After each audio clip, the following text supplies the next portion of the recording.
Hello and welcome back to another episode of my MotoGP 22 career mode, and today we're here for the 6th round of our MotoGP season for the Italian Grand Prix at Mugello.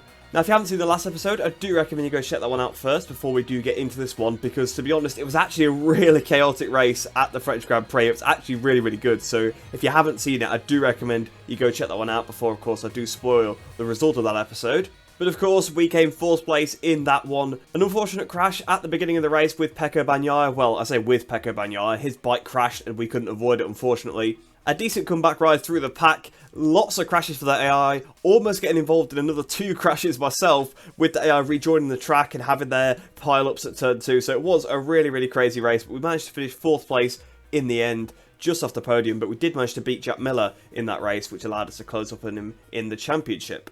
Something else I didn't realise as well until after I'd already recorded the episode and put it out is that we've had 5 different winners from the first 5 races so far, which is actually really crazy. I don't think you're going to see that very often in MotoGP career mode, because usually the player will have picked up a couple of wins at this point. I am lacking this season a little bit, it must be said. But going into Mugello, that run very well could continue because there's some top hitters that haven't won races yet, like Bagnaia for example. And at Mugello, it's not the best track for me, so I don't think I'm going to be getting a repeat victory. Maybe one of the others will, but I guess we'll have to find out when we head into the weekend. So without any further ado then, I'll see you after practice. Hopefully our pace is good, but honestly, I actually don't know how good we're going to be. So then, at the end of free practice 2 here at Mugello, you can see Fabio Quartararo has once again topped a free practice session that we've done. It's a bit strange how often this is happening now. It's pretty much every time we do a free practice session, Fabio tops it. But you will notice we're not on the front page at all, and that's because, honestly, we do not have the pace at this track. Well, I don't have the pace at this track at all. 16th place, and that lap was really good. That lap was really good, and it's 16th place, so I think we're going to struggle. I already kind of know my plan for the race. I've already come up with my plan because I know that I'm not going to be able to actually qualify very well.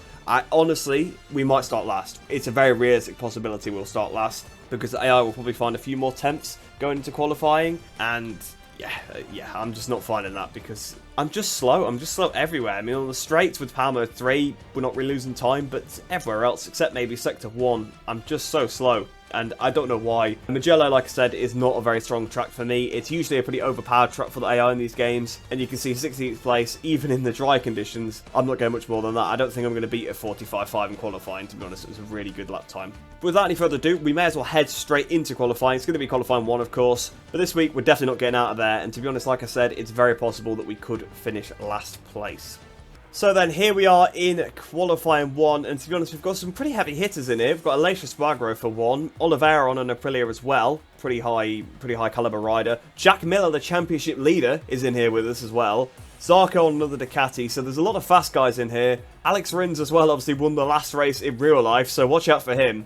It's going to be, I mean, like I said, I don't think I'm getting out of this session anyway. You can see here that I've used a set of softs. Like, I was not messing around in practice. I did do a run on the mediums because I wanted to bed myself in. Didn't really want to have to use a set of softs in the first free practice session I was doing with Palmer 3 as well. But it came to that. It really did come to that because we just didn't have any pace at all. But the softs do seem to work. It's actually cloudy in this session as well, whereas it was clear in the last one. So the softs should be absolutely fine over the course of 1 lap here. So I've got no doubt but to go with those tyres. As I've accidentally clicked flying start here again. I meant to do sort of my usual out lap and a little bit of talking over the out lap. But we're straight into the flying lap, which I guess is not too bad because we've just been off the back of a flying lap. But I tell you what, I don't even think we're going to beat what we did in practice because I felt like that was a really good lap. So out the last corner then, coming up towards the line, what is this lap time going to be? I imagine it's going to be a 46 of some description. 1 minute 45 dead. Okay, alright, that's a surprise. Maybe in the cloudy conditions, the pace is a bit more there because there's a bit more grip. I'm not sure, but that shocked me because I think that's about half a second quicker than what I did in practice. And I didn't expect to even get near it, so fair enough. Almost in the 44 zone. I thought it was going to be a 46. In fact, it's literally only just a 45, so I'm actually really shocked by that. And don't get me wrong, I did not sandbag in that practice. This is not an act. That's genuine surprise. I didn't expect to be that fast. So we actually might have a chance at maybe going through with that.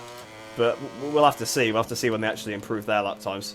Well, I'll tell you what. we've somehow managed that. We've pulled that one off. So actually going through with Nakagami, you can see it was pretty close in the end. Only 89 thousandths ahead of Nakagami. Not that that would have mattered because second place is good enough. Although there did used to be a bug in the old games where if you got second in the session, you didn't go through and you started like 17th or something for some reason. Now that was a couple of games ago. It might have been like MotoGP 20 that was in, but even still, it's probably still in the game somewhere. So to be first is always better. I think first is fine. I think that does work. So in fact, I know it works because we went through last time, of course, didn't we, through qualifying 1. So we'll head into qualifying 2 now then. Again, I don't think I'm going to repeat that lap time, but I guess we'll find out. And I think if we can't repeat it, we're going to be up there. We're not going to be far away. Something I forgot to mention actually was Jack Miller qualified pretty poorly. Like he wasn't even up there in the session. So something I forgot to mention actually was that Jack Miller actually qualified really poorly. Like he wasn't even up there in the session. He was pretty far down. So us just getting through here even gives us an advantage over him. Because now we're going to be 12th at worst, which to be honest I'd take because I thought we were going to be 22nd about 5 minutes ago. So, you know, it does change very, very quickly. Stick on another set of soft softs and I think away we go. So here we go then, about to start our lap. So I don't think this lap has been as good, although to be honest I didn't think the other one was that great, so we'll see what it is as we come up towards the line. 45.2, so very similar, a couple of attempts slower. But there we go, again, beating what I did in free practice. But with it only being 3 attempts quicker than what I did in free practice, and that already being quite a way off what the top AI did in free practice, I imagine we are going to drop down the order a bit with that one. So I'm down in 9th in the session now. Just going to give it one more push lap because I got a fresh set of tyres, so I may as well do it. It'd be a bit pointless not to. And we'll see what we can do. So coming towards the line, it's going to be a very, very slight improvement by the looks of it. In fact, actually, it wasn't in the end, so I think that's it then. I think we're going to be 10th place in this session, although it might be 11th because Marc Marquez is on 3 reds. This lap's not been an improvement, so it's going to be 11th place, I think, on the grid for the Italian Grand Prix, but Marc Marquez did actually go to pole position after doing that lap, which you would not expect at all at Mugello, but there you go. This season has been absolutely crazy. Maybe he'll be the one to keep the streak of different winners going. So then, at the end of the session, Marc Marquez kept that pole position. I have no idea how he's done that because he's been absolutely nowhere all season. Even at Kota, he was absolutely nowhere and couldn't do anything.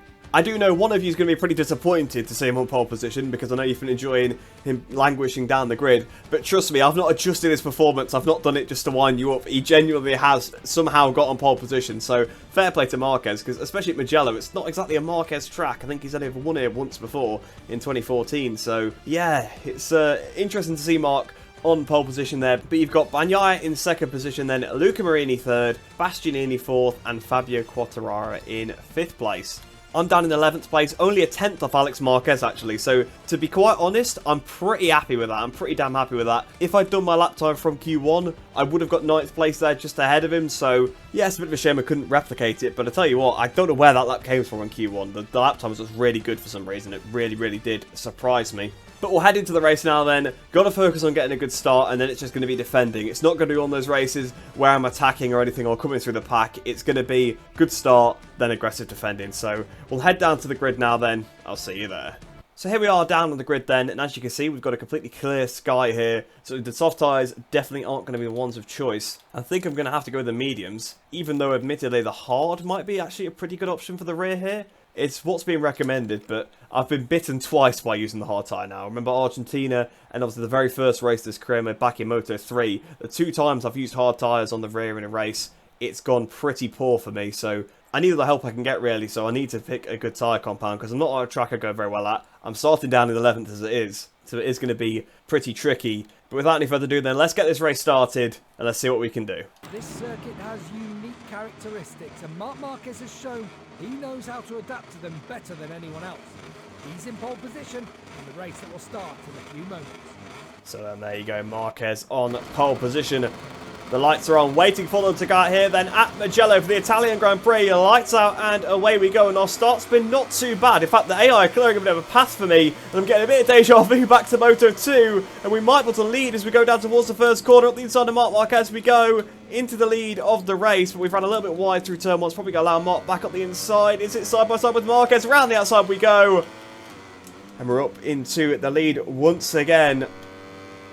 I'll tell you what, it is a joke with the AI off the start. There's been a crash behind. Not sure who's gone down there. But it's none of the front guys. Marquez is still there. Marini's still behind him.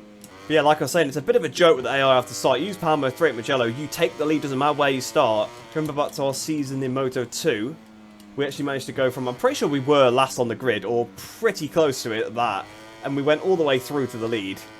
And we've managed to do it again here. Now, we didn't manage to hang on to it on that occasion. We actually did a pretty good job, admittedly. We held on to it for quite a while, but I feel like we are going to struggle. Although with Marquez being the guy that's there, that actually might help us out a little bit because he's not really had much pace this season. I feel like he might have just pushed for one lap and he might not have the race pace either, so that actually might help us out. And to be honest, we've got a second on him already.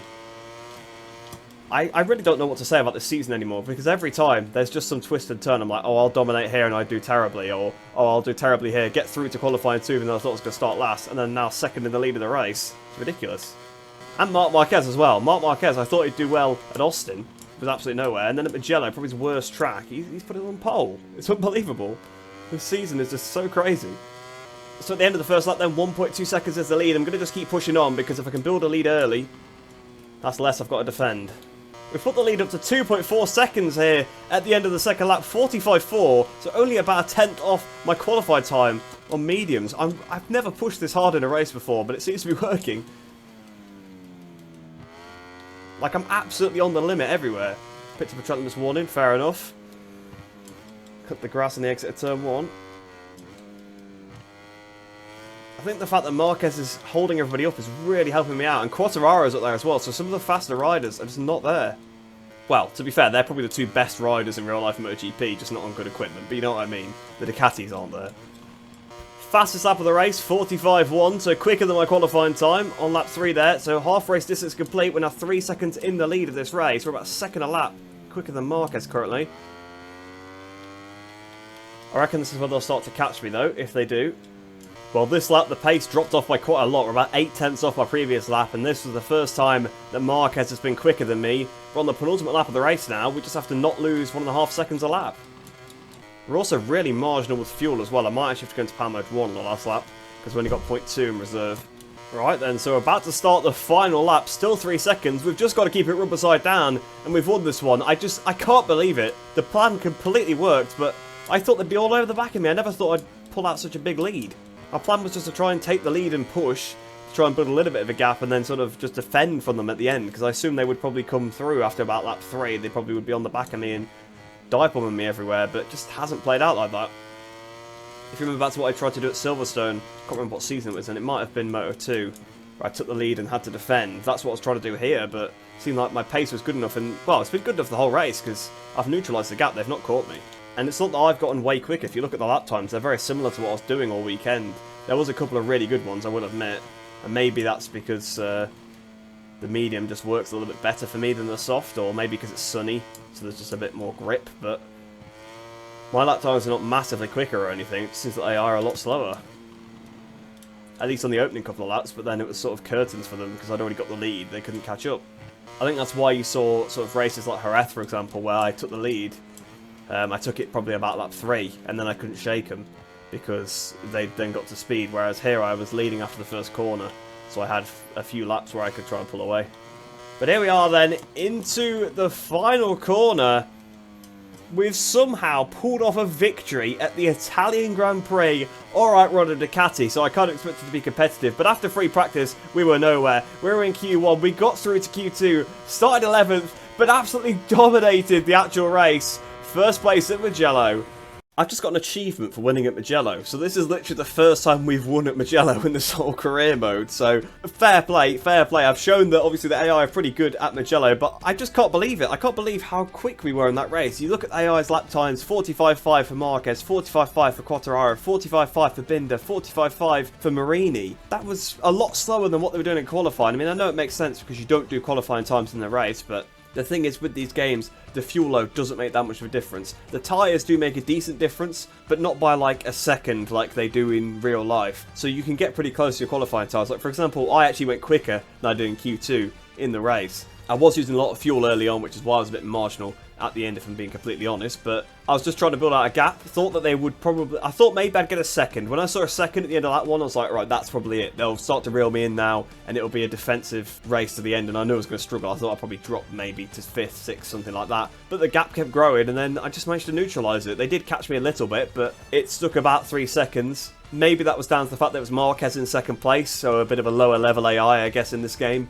On a lower level motorcycle as well. But a win is a win, doesn't matter who it's against, and a win at a track where you're struggling, that's absolutely perfect. So I'm actually going to have a look where my championship rivals finished. So Bagnaia is 11th. I don't know if he's actually a rival, but obviously the reigning world champion, so that's a bit of a surprise to him in 11th place. Where did Jack Miller finish? Jack Miller down in 20th place, so no points for Miller, so I think that will put us into the championship lead. But I did mention the championship earlier, and we've finally taken the lead of the championship here at Mugello. 15 points now clear of Jack Miller in 2nd place, Enea Bastianini in 3rd, Zarco 4th still. Fabio Quartararo is actually not as far off as I thought. He moves up to 5th place, only 35 points down. But I tell you who's having a terrible season, Bagnaia in 6th place. I mean, 6th place in the championship is not that bad. And as you can see, the points are pretty sporadic. Like, no one's scored particularly well over these races. I've had a couple of bad races. The AI have all had a couple of bad races. But he's supposed to be the best AI. Like, he's supposed to be really, really fast. And it just isn't panning out for him in the races at all. He qualifies up there, but then he's just not there in the races. The two Marquez brothers only separated by a point to 7th and 8th there. So that'll be an interesting one to watch throughout the season. Looking at the Teams Championship now then, we retake the lead of the Teams Championship. Grassini now leading 14 points ahead of Ducati Lenovo in 2nd place, Red Bull KTM in 3rd, Monster Energy Yamaha in 4th, and Prima Pramac in 5th position. Remember a few rounds ago when they were leading the Teams Championship, and now they're 51 points down. Things really do change pretty fast in this career. It's been a crazy season. It's been a really crazy season, and I hope it continues this way. I hope that the AI continue to be a bit erratic. I hope that I continue to be a bit on and off the pace, a bit hot and cold, because I think that'll actually be a really good season if that continues. In the Constructors' Championship then, of course, Ducati continue their lead once again, still only dropping 5 points at the Austin round of the championship. Every other one Ducati has won. Now 49 points clear of KTM, 74 clear of Yamaha. Honda actually move ahead of Aprilia now. They were drifting off the back a while ago, but they've now finally moved up ahead of Aprilia. Aprilia having a pretty tough season considering they've got 4 pretty talented riders. 3 especially, obviously Raul Fernandez struggled a little bit, but the other 3 really phenomenal and looking pretty fast in real life, so they're definitely struggling quite a lot in this season for some reason, which is rather strange to be honest. But there you go then, that's the Italian Grand Prix done. I am absolutely shocked with the results of the weekend, so we'll head back to the Career Hub, see what we get, and then we'll end off the episode. So then, from that weekend, we gained 8,600 reputation, which takes us up to 271,600. As for the credits, we get 30,280, which takes us up to 710,668. So back in the Career Hub then, and you can see we've got the Saxon ring next, which, if the form is to be believed, Marquez will be absolutely nowhere. But you would expect that he is going to perform once again like he did in Mugello, especially with that boost of confidence, so we're going to have to watch out for him at the Saxon ring. But probably more importantly for us, we've actually got 2 upgrades that have come in now on the headquarters, an engine upgrade and a frame upgrade, so the bike should hopefully be a little bit better in the next episode. But that's it then, our run of different winners has ended in this season. I am the first repeat winner. Maybe it'll just go in a cycle now. Maybe it'll be Martin next and then Morbidelli again. You never know. It has been a strange old season. You do get some weird seasons in career mode sometimes, but I don't think I've ever had it where I've won so few races out of the first set. Like, I know I've had a couple of seasons where maybe I've had a couple of bad results, but I don't think I've had it where I've had so few wins early on, especially after an opener win as well. Like, because I won at the first round, I thought I'd probably start winning them all, but no, it hasn't been that way. And then the one track I do win at is the one where I thought I was going to finish last, so it's crazy. It is a crazy season, and I'm really enjoying it. I do apologise if that race is a little bit more boring, and if there's too much qualifying in this episode. Obviously there was a lot of stuff in qualifying that happened, so I had to keep that all in. And then the race was relatively dull because we just led from the first corner, but that's just sometimes what you get, so I do apologise for that, guys, but not really my fault, just the pace was there for some reason in the race when it wasn't in qualifying. But let me know, who do you think is going to win the next race in this career mode? Who do you think is going to be the world champion? Because it could be absolutely anybody at this point. I'm sure most of the riders have been on the podium at some point this season. The championship leader was down in 20th place in this race, so absolutely anything can happen because he's not an AI that should be down there. So yeah, I don't understand anymore what's happening, but I am enjoying it so much. But I hope you guys did enjoy that video and race. I hope you enjoy the rest of your day. I hope you're all staying safe, and I shall see you in the next one.